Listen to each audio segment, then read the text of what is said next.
नमस्कार मु आलोक स्वागत करुच्ची न्यूज ओडिया को। बर्तमान देखिए खेल खबर।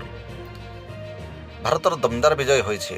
क्वींसलैंडर करार ओभाल स्टारे गुरुवार खेला जाउथिबा भारत ऑस्ट्रेलिया चतुर्थ टी20 रे ऑस्ट्रेलिया को 48 रन में परास्त करिछि भारत। यह सहित एही 5 टिकिया सीरीज रे भारत 2-1 रे आगुआ होई जाइछे। भारत द्वारा रखा जाइथिबा 168 रन लक्ष्यर जवाब रे ऑस्ट्रेलिया 18.2 ओभर रे 119 रन करी ऑल आउट हो जाइथिला। दल पक्षर मिचेल मार्च सर्वाधिक 30 रन करथिया बेले मैथ्यू शॉट 25 रन करथिले, किंतु अन्य बैट्समैन माने बड़ स्कोर करि पार नथिले।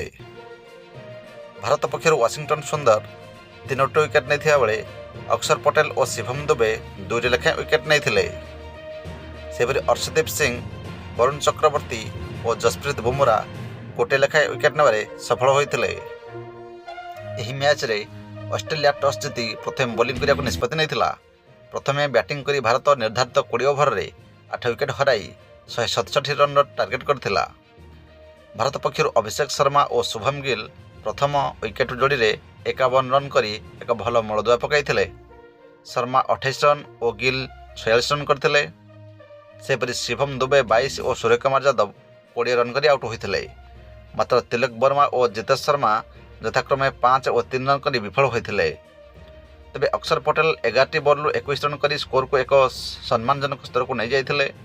ऑस्ट्रेलिया पक्षर नाथन एलिस और आडम जाम्पा 3टी लेखाएं विकेट नैथिले, जहाँफल ऑस्ट्रेलिया प्रथमे दृढ़ स्थित थिला बोली अनुमान करा जाउथला।